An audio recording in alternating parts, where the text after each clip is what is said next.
എന്താ കെട്ടിയോളെ? ഒന്നുമില്ല വല്യുഞ്ഞെ. അത് നുണ. കരയായിരുന്നോ? കണ്ണ് കലങ്ങിയിട്ടുണ്ടല്ലോ. വല്യുഞ്ഞിന് വെറുതെ തോന്നുന്നതാ. ഞാൻ കരഞ്ഞൊന്നുമില്ല. എന്റെ കെട്ടിയോള് ഇത്ര ഭംഗിയായിട്ട് നുണ പറയാൻ എങ്ങനെ പഠിച്ചു? കരഞ്ഞില്ലെങ്കിൽ പിന്നെ കണ്ണെന്താ ഇങ്ങനെ കലങ്ങിയിരിക്കുന്നേ? അത് കണ്ണിലൊരു കരട് പോയതാ. എന്നാൽ എന്റെ നേരെ നോക്ക്, ഞാൻ ഊതിത്തരാം. അതൊന്നും വേണ്ട വല്യുഞ്ഞെ, അത് പോയി. അമ്മ അടിച്ചതിൽ വിഷമമുണ്ടല്ലേ?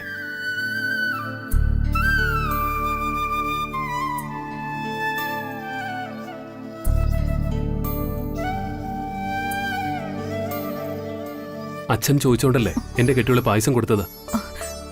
അതൊക്കെ ശരി തന്നെയാ. പക്ഷേ തെറ്റെന്റെ ഭാഗത്തല്ല വല്യുഞ്ഞെ. ഷുഗറുള്ള ഒരാൾക്ക് ഞാൻ പായസം കൊടുക്കാൻ പാടില്ലായിരുന്നു. അതാണ്. അപ്പോ സ്നേഹമുള്ള മരുമകളെ സ്നേഹമുള്ള അമ്മായിയമ്മ സ്നേഹത്തോടെ തല്ലിയതാണെന്ന് കരുതി അതങ്ങ് ക്ഷമിച്ചൂടെ? അതൊന്നും സാരമില്ല. മാഡം തല്ലിയതിനൊന്നും എനിക്ക് സങ്കടമില്ല. ഞാനത് അപ്പോഴേ മറന്നു. ഏതായാലും കല്യാണിയെ മരുമകളായി എന്റെ അച്ഛൻ അംഗീകരിച്ചല്ലോ. അത് പോരെ എന്റെ കെട്ടിയോൾക്ക് ഇതൊക്കെ പൊറുക്കാൻ? എന്തായാലും ഈ കവിള് ചോന്നിട്ടുണ്ടോ എന്ന് ഞാനൊന്ന് നോക്കട്ടെ. വേണ്ട, കവളൊന്നും ചുമന്നിട്ടില്ല. ചുവന്നിട്ടുണ്ടാകും, ഉറപ്പാ. ഞാൻ നോക്കട്ടെ. അയ്യോ, അകലെ മേഡം.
പ്രിയങ്കെ, നീ എന്തിനാ ഇത്ര പെട്ടെന്ന് കാണണമെന്ന് പറഞ്ഞേ? പറയാം.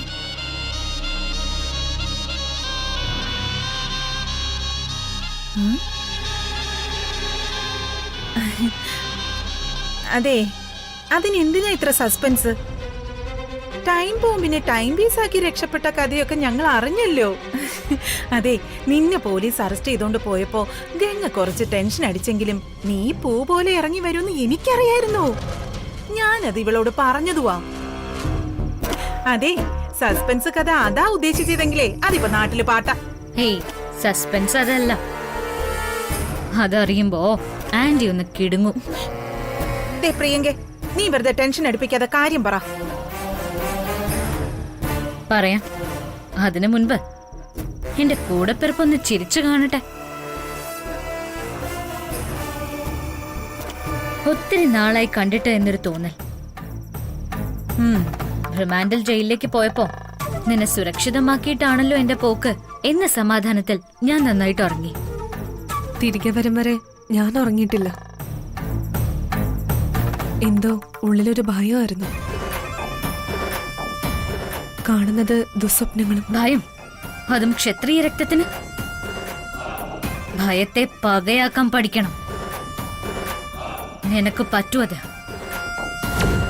പറ്റണം. പ്രിയങ്കെ, ആനന്ദും ഗംഗയും തമ്മിലുള്ള കല്യാണം മുടങ്ങി ഇനി എന്താന്ന ചോദ്യവുമായി നിന്നപ്പോഴാ നീ അഖിലയെ കൊണ്ട് കല്യാണം മുടങ്ങിയാലും ഗംഗ തന്നെയാ മരുമകളെന്ന് പറയിപ്പിച്ചത്. അപ്പൊ അതേ വഴിയുണ്ടായിരുന്നുള്ളൂ. ആയുധം വെച്ചു മാത്രം ആരും യുദ്ധം ജയിച്ചിട്ടില്ല ആന്റി. തന്ത്രം ഇറക്കിയേ ജയിച്ചിട്ടുള്ളൂ. അതാ അവിടെ ഞാനും ഇറക്കി കളിച്ചത്. എന്നാലും ജയിലില് 2-3 ദിവസം അതിനകം ടൈം ബോംബ് ടൈം പീസ് ആയില്ലേ? നിരുപാധികം വിട്ടയച്ചത് എന്നെ. ഗംഗെ, ഒരു ഇരുതല മൂർച്ചയുള്ള വാളും തളർത്തില്ല എന്നെ. പക്ഷേ നിന്റെ ഈ കണ്ണൊന്ന് നിറഞ്ഞാ മതി, എന്റെ ചങ്കുപടയും. ഒന്ന് ചിരിക്കുക ഗംഗേ, ചിരിക്കടാ. ഗുഡ്. ആ ഇനി പറയാ, എന്താ സസ്പെൻസ്? പറഞ്ഞല്ല, കണ്ടറിയ. ഏ?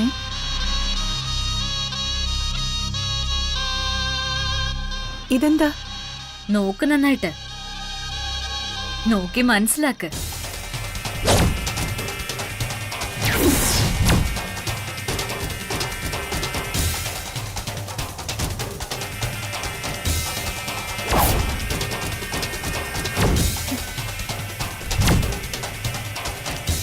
നാളെ തൃച്ചംബരത്തൊരു വിശേഷം ഉണ്ടല്ലോ.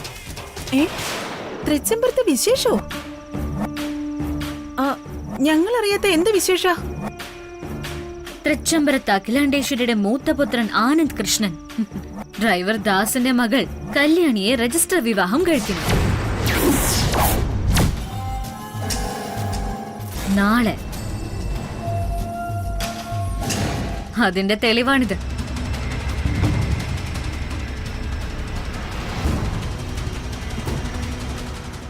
പ്രിയങ്കേ, ഇതെങ്ങനെ നിനക്ക്?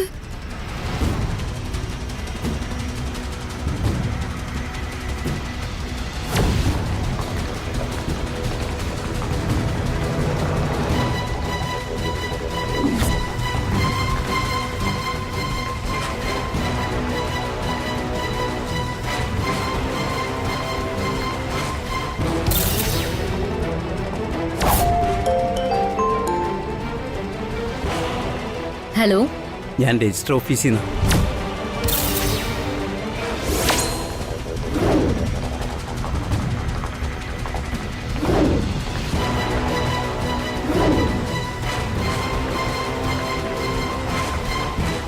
Sir.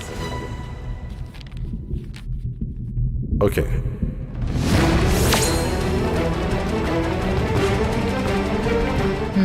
Very good.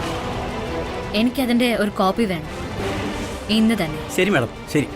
Okay, thank you.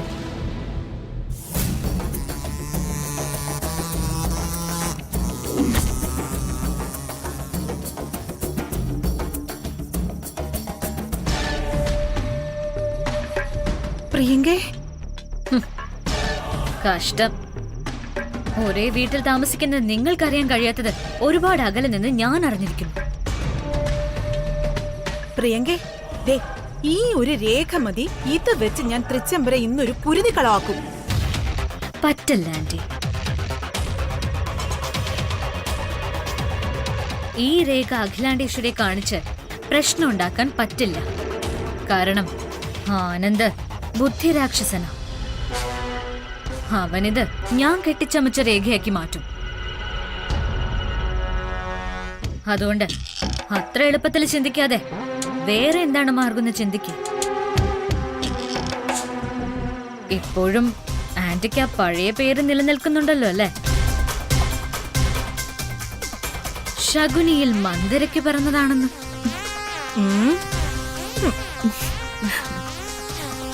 Anyway, എനിക്ക് ഒരു ഓൺലൈൻ മീറ്റിംഗ് ഉണ്ട്. എന്ത് വേണമെന്ന് നിങ്ങൾ ആലോചിക്കാം. ഓ ശരി, good night. Good night. Good night.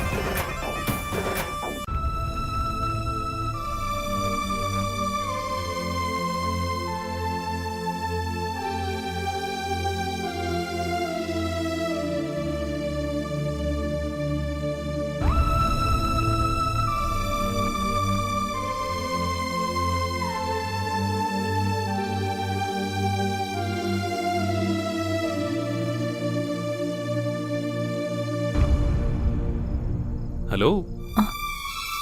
രാത്രി വൈകിട്ടും ശകുന്തള ഇവിടെ സ്വയം മറന്നിരിക്കുകയാണോ? അല്ല, ദാസേട്ടനെ അന്വേഷിക്കില്ലേ? ഓരോരോ കാര്യങ്ങൾ ആലോചിച്ച് ഇരുന്നു പോയതാ. എന്താ എന്റെ കെട്ടിയോള് ഇത്രയ്ക്ക് ചിന്തിച്ചു കൂട്ടുന്നത്? ഞാൻ എന്തായിരിക്കും ആലോചിക്കുന്നതെന്ന് വല്യുവിന് അറിയാലോ. അറിയാം, നാളത്തെ രജിസ്റ്റർ വിവാഹത്തിനെ പറ്റിയല്ലേ.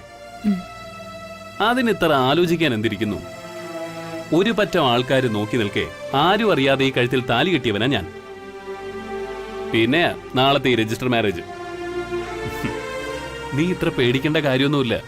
നിന്റെ കഴുത്തിൽ കിടക്കുന്നത് തൃച്ചംബരത്ത് ആനന്ദകൃഷ്ണൻ കെട്ടിയ താലിയ. സന്തോഷായിട്ടിരിക്കുന്ന കെട്ടിയോളെ. വല്യുവിന്റെ അടുത്തുള്ള ഏത് നിമിഷവും എനിക്ക് സന്തോഷം തന്നെയാ. ശിവരാമൻ സാറ് എന്നെ മരുമകളായിട്ട് അംഗീകരിച്ചല്ലോ. അത് തന്നെ എനിക്ക് കിട്ടിയ വലിയൊരു ഭാഗ്യമല്ലേ. വൈകാതെ അമ്മയും അംഗീകരിക്കും. അംഗീകരിച്ചേ പറ്റൂ. ഇതുപോലൊരു മരുമകളെ കിട്ടുന്നത് ഏതൊരു അമ്മായിമ്മയുടെ ഭാഗ്യല്ലേ. നിനക്ക് കിട്ടുന്നത് മഹാഭാഗ്യവും. പോ വല്യുവിനെ കളിയാക്കാണ്ട്. അഖിലമ്മയുടെ ഇത് അറിയുന്ന നിമിഷം ഓർക്കുമ്പോ തന്നെ എനിക്ക് പേടിയാവുക. ഒരു പേടിയും വേണ്ട എന്റെ കെട്ടിയോൾക്ക്. ഈ പ്രേമത്തിനൊരു ത്രില്ല് വേണമെങ്കിൽ ഇങ്ങനെ ചില പ്രതിസന്ധികളൊക്കെ വേണം. പ്രതിസന്ധികളൊക്കെ തരണം ചെയ്ത് കല്യാണം കഴിക്കുമ്പോഴല്ലേ കെട്ടിയോളെ പ്രേമം പ്രേമാവുന്നത്. അതൊക്കെ പോട്ടെ. നാളത്തെ രജിസ്റ്റർ മാരേജ് കൂടി കഴിഞ്ഞാൽ നമുക്കിടയിലെ പ്രതിസന്ധികളൊക്കെ മാറണം. ഒന്ന് പോയേ. കല്യാണി, കണ്ണിൽ வைத்து காத்திருப்பேன் என்னவனாலும் உன்னெதிரில் நான் இருக்கும் ஒவ்வொரு நாளும் உச்சி முதல் பாதம் வரை வீசுது வாசம் தினமும் 1000 முறை பார்த்து முடித்தாலும் இன்னும் பார்த்திட சொல்லி பழுமனம் ஏங்கும் താരമേ താരമേ വാ എൽദൽ ശ്വാസമേ ശ്വാസമേ നീ ഉയിരേ വാ.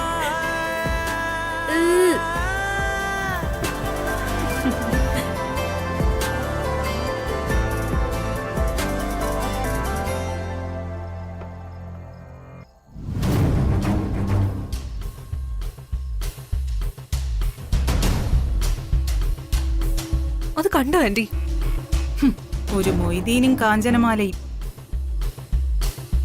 ഇതിപ്പോ വിളിച്ച അഖിലാന്റിയെ കാണിച്ചു കൊടുക്കുന്ന. കൊള്ളാം. നീ അടി ഇരുന്ന് വാങ്ങാനുള്ള പരിപാടിയാണോ? ഞാനോ നീയോ പോയി അഖിലയെ വിളിച്ചോണ്ട് വരുമ്പോഴേക്കും ഈ പ്രണയ ശലഭങ്ങൾ പാറിയങ്ങ് പോവും. അതെ, ആവശ്യമില്ലാത്ത അപവാദം പറഞ്ഞു പരത്തിയെന്നും പറഞ്ഞ അഖിലയുടെ കൈ എന്റെ കരണത്തായിരിക്കും പതിക്കുന്നത്. അപ്പോ ഇതെല്ലാം കണ്ട് മിണ്ടാതെ പോണോന്നാണ് ആന്റി പറയുന്നത്? ഗംഗേ, പതിയിരുന്ന് വേണം വേട്ടയാടാൻ. നാളെ അവൾക്ക് നമ്മൾ ഒരു ചതിക്കുഴി ഒരുക്കിയിട്ടുണ്ടല്ലോ, അതിലേക്ക് അവള് വീഴും. രജിസ്റ്റർ കച്ചേരിയിൽ വെച്ച് അവളുടെ അന്ത്യോ. വാരിക്കുഴിയിൽ വീണുപോയ മാനിനെ പുലി പിടിക്കുന്നു കേട്ടിട്ടുണ്ടോ? അതെ, അതാ നടക്കാൻ പോകുന്നത്. അഖില കല്യാണിയെ കൊല്ലിച്ചിരിക്കും ഞാൻ. നീ വാ.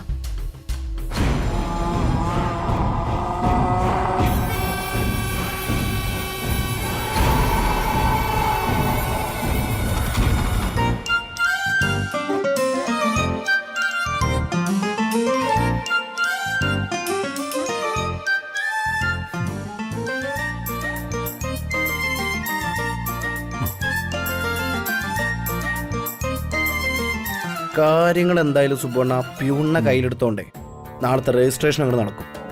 അതൊക്കെ സംഗതി ശരി തന്നെ. പക്ഷെ നാളെ എങ്ങനെ കല്യാണി രജിസ്റ്റർ ഓഫീസിൽ എത്തിക്കും? അതിനെക്കുറിച്ച് നമ്മൾ ആലോചിക്കേണ്ടത്. ആലോചിക്കാനുള്ള ആള് വന്നിട്ട് വേണ്ടേ? ഈ ബ്രോ ഇത് എവിടെ പോയി കിടക്കുക? എടാ, താലി കെട്ടിയ പെണ്ണിനെ ഒളിച്ചു കാണാൻ പോകുന്നൊരു അവസ്ഥയുണ്ടല്ലോ, അത് നിനക്ക് പറഞ്ഞാൽ മനസ്സിലാവത്തില്ല. ആനന്ദ് ഇപ്പോഴും ഒരു കാമോനാണെന്ന കാര്യം നീ ഓർക്കണം. നീ നേരത്തെ കയറി കല്യാണം കഴിച്ചെന്ന് കരുതി ഞങ്ങൾ എന്ത് ചെയ്യാനാ? നേരത്തെ കയറി കെട്ടിയത് എന്റെ കഷ്ടകാലം. നിങ്ങളെയൊക്കെ കാണുമ്പോണ്ടല്ലോ എനിക്ക് അസൂയ. ഈ ആനയില്ലേ, അതിന് കൂച്ചുവലം കിടുന്ന പോലെ കല്യാണം. ഒന്ന് അങ്ങോട്ടോ ഒന്ന് ഇങ്ങോട്ടോ തിരിയാൻ പറ്റില്ല. നിങ്ങളെ ഞാൻ കെട്ടിക്കും, കണ്ടോ? ബ്രോ വന്നാ എന്തായി കാര്യങ്ങള്? ബുദ്ധിരാക്ഷസന്മാരൊക്കെ കൂടി നാളത്തെ മാസ്റ്റർ പ്ലാൻ തയ്യാറാക്കിയോ? നാളത്തെ കാര്യങ്ങൾ എങ്ങനെ പ്ലാൻ ചെയ്തിരിക്കുന്നത് അതറിയാൻ ഞങ്ങൾ കാത്തിരിക്കുന്നത്. രജിസ്റ്റർ ഓഫീസിലെ കാര്യങ്ങളൊക്കെ ഓക്കെ അല്ലേ? അതല്ല ഓക്കെ. എന്നാ പിന്നെ നിങ്ങൾ രണ്ടുപേരും കൂടി ഒരു 10 മണിയോടെ ഓഫീസിലെത്തിയാൽ മതി. അപ്പൊ ബ്രോയോ? കല്യാണി വിളപ്പുറത്തമ്മയെ കാണാൻ ഇറങ്ങും. ഞാൻ കല്യാണിയും കുട്ടി അങ്ങോട്ട് എത്തിയേക്കാം. ആ അത് മതി, അത് തന്നെ പ്ലാൻ. എന്നാ പിന്നെ അങ്ങനെ അരവിന്ദേ, ഞാൻ ഇറങ്ങിക്കോട്ടെ. Okay okay, good night. അപ്പൊ എന്റെ പൊന്നാര ബ്രോ നാളെ ഔദ്യോഗികമായിട്ട് ഒപ്പിടാൻ പോവല്ലേ? All the best. താങ്ക്സ്.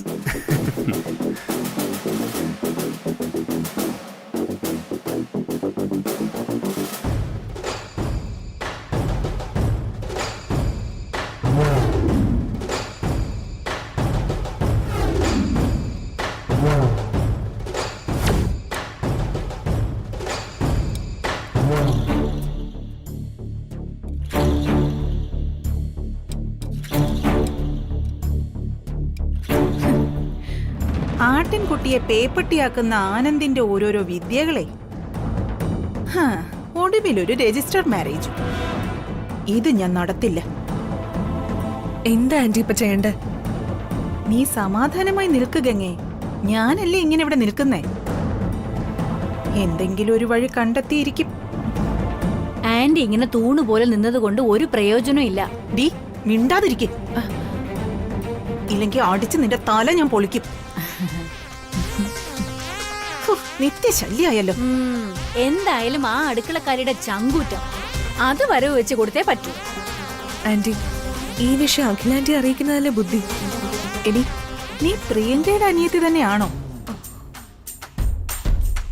എന്റെ ഗംഗെ, അതല്ല അതിന്റെ ബുദ്ധി. നേരിട്ട് ഈ വിവരം അഖില അറിഞ്ഞ ആദ്യം തോക്കെടുത്ത് നമുക്ക് നേരെയായിരിക്കും പൊട്ടിക്കുന്നത്.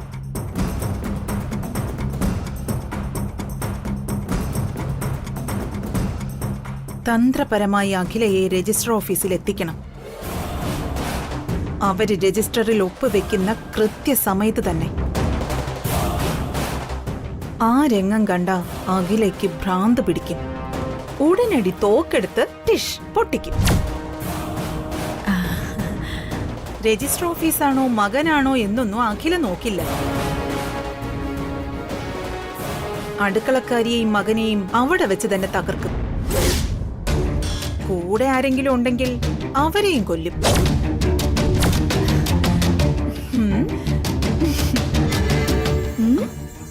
കൊല്ലും കൊല്ലുന്നൊക്കെ പറഞ്ഞപ്പോ ആന്റിയുടെ മുഖം ശകുനിയെ പോലുണ്ട്.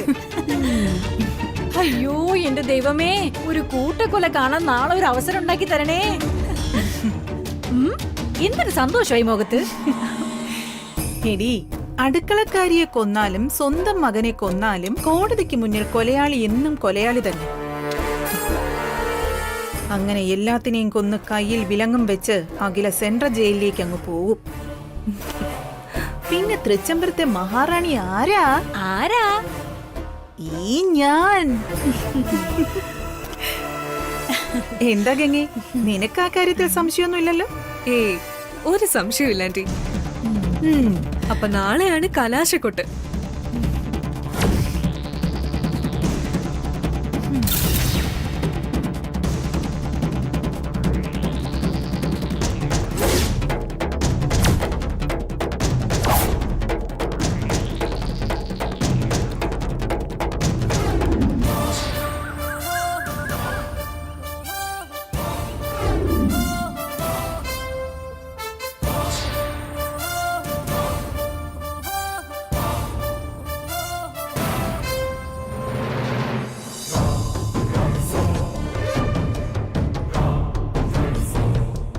എന്തായാലും അവിടുത്തെ കാര്യങ്ങളൊക്കെ ഞാൻ സെറ്റ് ചെയ്തിട്ടുണ്ട്.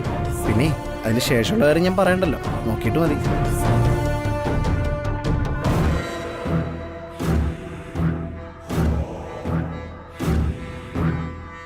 അമ്മേ, എന്താ? ഞങ്ങൾ എന്നാ പോയിട്ട് വരാം. ഓഫീസിലേക്കല്ലേ? അത് അല്ലമ്മേ, നമ്മുടെ പുതിയ വർക്ക് സെറ്റ് ഇല്ലേ പൈങ്കുളത്ത്, അങ്ങോട്ടൊന്ന് പോണം. അതിന് നീയും സുബ്രും കൂടി പോയാ പോരെ? ആനന്ദിന്റെ ആവശ്യം എന്താ? അയ്യോ, ആനന്ദ് ഇവിടെ തന്നെ നിൽക്കട്ടെ. ആനന്ദും അടുക്കളക്കാരിയും കൂടി രജിസ്റ്റർ ഓഫീസിൽ പോയാലല്ലേ രണ്ടെണ്ണത്തിനെയും കൈയോടെ പിടിച്ചേൽപ്പിക്കാൻ പറ്റും.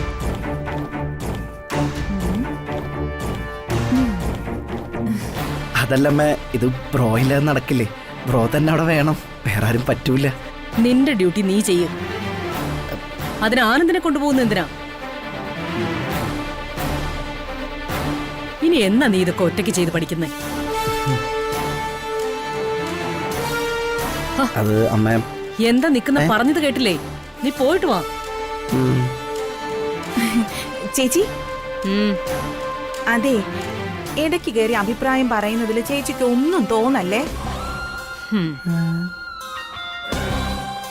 ഇങ്ങനെയുള്ള കാര്യങ്ങൾക്ക് അരവിന്ദ് മാത്രം പോയാ മതിയോ? ആനന്ദും കൂടി പോകുന്നതല്ലേ അതിന്റെ ഒരു ശരി.